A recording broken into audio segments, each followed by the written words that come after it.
Troglodytes, welcome back. This is my favorite guitar from the Norland era. I know there's a lot of fancy Les Pauls, but when it comes down to it, if I had to suggest one kind of quirky Les Paul from the 70s, I would suggest the Marauder. These things are so much fun. I love them. They're basically Gibson's attempt at creating a little baby Telecaster with the Gibson name on it.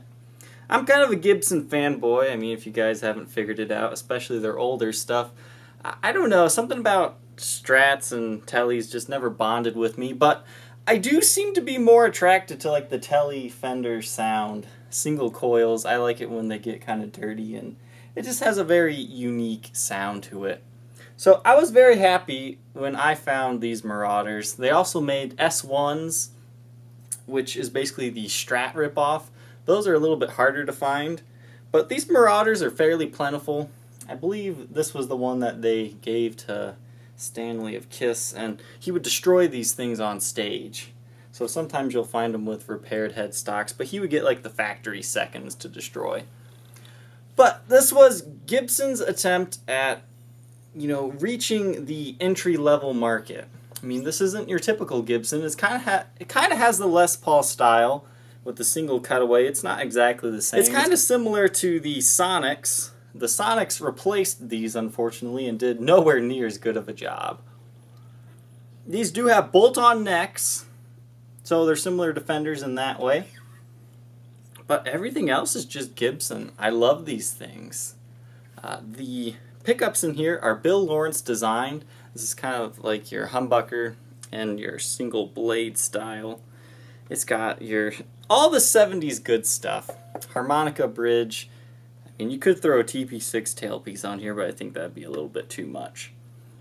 These came in all kinds of configurations. Some had a blend knob earlier on. This is the version I prefer. Just your typical three-way switch and master volume, master tone.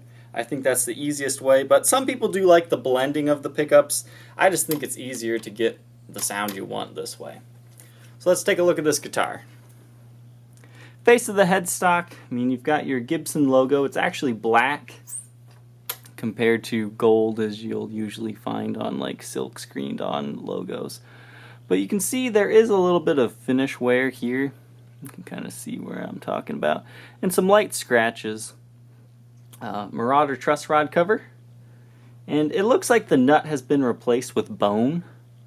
That is not glued down, so if you take your strings off, you'll have to hold it in place to put the strings back on. This one is the rosewood fretboard. I actually got two of these Marauders. One of them kind of got damaged in shipping as far as electronics go, so I just ended up parting that one out. I mean, everything's fine, but I do have a maple fretboard neck with original tuners also available. I think it'd be really cool if whoever purchased this also purchased that neck, because then whenever you want to have the maple fretboard neck, you can just swap it out easily. But that's the other thing I like about these Marauders, is they came in rosewood and on maple. I usually like the maple ones, but I think I like the sound of the rosewood ones. I like the way that maple feels. But that's the other reason why I fell in love with these Marauders. But beautiful rosewood example. It plays very nice, very familiar feeling. Whereas once you get the maple fretboard on, it's a little unfamiliar with Gibson territory. You do have some very light fret wear. I mean, you can't see too much of it, but this is a fantastic playing guitar up and down the neck. This guitar is, for the most part, all original. Once again, the nut was replaced, and this top strap button here was replaced, but your bottom one is still the original. So, I mean, it's kind of, exactly what you want. Don't buy one of these things that doesn't have the original pickups, because you won't get the same feel. But, if you decide you don't like the telly sound, you could throw some humbuckers in here. But you've got lots of wear and tear. It's kind of a dark wine red type finish. It's kind of hard to show you all the blemishes, but definitely not collector condition, but I don't think there's really any collector's collecting these, like in massive quantities anyways. They might keep one for their collection. But you got lots of nicks and dings. I mean, this thing was definitely played. Look at those beautiful golden age speed knobs. I mean, this is a fantastic guitar. Once again, 3-way switch, master volume, master tone. There's your input jack. That's the only thing I would change on this, is put the input jack here. Just drill it out, move it over there. Maybe you could put a kill switch in there or something just to give you some extra tonality. That's my only complaint with Marauders, is the front input jack. Back of the headstock, serial number 57. It looks like 0093, made in USA. These do have maple necks. And these have the Gibson Deluxe tuners. These are the same ones they used on Flying V's. I mean, the headstock shape is very similar to a Flying V. And this is the only Gibson that I know of that comes stock with a scarf joint. They're really trying to, you know, keep costs down on these. This was an entry-level model. Now this scarf joint it is showing some light separation line where you can kind of feel it, but I honestly did not notice it at all while playing it. But that is there, and for you to know about. It's not a repair. You do have quite a bit of finish wear along the sides, because this guitar just plays amazingly. I mean, it was played for a reason. There's actually quite some nice figuring in the wood, as you're seeing as well. Take a look at the other side here. Not as much player's wear over here. So that is good. You do have some stand rash along the edges of the headstock from sitting on a non-nitro safe stand. But other than that, we're good. But look at how much flame is actually in the neck. I never really noticed that until we get it in the light here. It's just in this piece. Back of the guitar, I mean, you can kind of see the wine red finish a little bit better here. But you can see there's quite a few, you know, light chips in the finish. Definitely some buckle rash. But overall, these are great guitars. I mean, you've got some finish wear here as well. But if you have like $3,000 and you want to cover all your bases as far as sounds go, and you really only like Gibsons, you know, don't get a custom shop guitar. I would heavily suggest getting an all-original Marauder, an all-original S1, and an all-original The Paul, and you have all the guitars you would ever need. Because the Pauls are fantastic for the money. As long as they're all original, they got the same electronics as any custom of the era. They're not quite as pretty.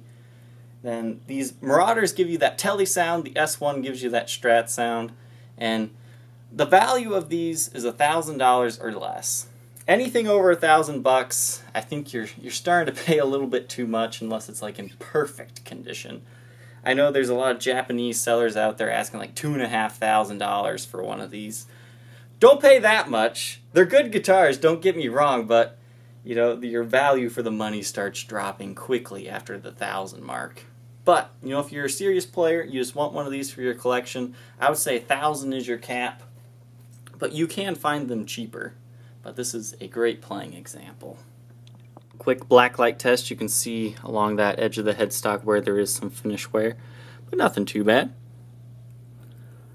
The body is good. I like the way that these pickups glow under blacklight. It's kind of cool, I think. You can see some light nicks and dings there into the finish, but the original knobs and all that are all there. You can see there's some light finish wear towards the top of the headstock where it rubs against the case. And the serial number is there. And you can kind of see the wear in the finish along the neck. But once again, that's not a repair, that's how the neck was made. It does have a slight separation line, but you don't feel it too much. This side of the neck is good. And the back finish is also good, but you can kind of see some of those buckle rash wear and tear. It looks like you do have a small line, a stress fracture there. I mean, it's not too bad. I didn't even notice that before then.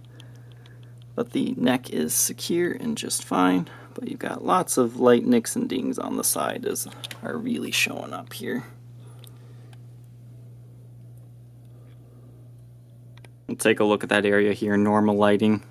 It looks more like a finish check to me, but it does feel a little deep, but it does not affect the neck stability at all. Another nice thing about these is they're fairly lightweight, 7 pounds, 9.1 ounces, so about 7.5 pounds or so. Not too bad. This guitar does have its original Gibson case. It's actually kind of hard to find these with their original cases yet. They have a beautiful purple interior, but as you can see, the Tolex has kind of been ripped off here. So, I mean, it's a little worse for wear, but honestly, the wear isn't too incredibly bad. That's definitely the worst part. I don't know, maybe a cat ripped it off or something, I don't know. But you have 1, 2, 3, 4, and then a clip on the back. And the inside is purple. Now, this lid ribbon makes it so the case won't actually stay open. But beautiful purple interior. You have a modification here, so you can actually open that to see your compartment lid. But these are really nice cases, as you can see here. Beautiful.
If you think you might be interested in being the next owner of this Gibson Marauder, feel free to contact me on my Facebook page, facebook.com/Troglys, Trogoys, or check out the Reverb and eBay listings.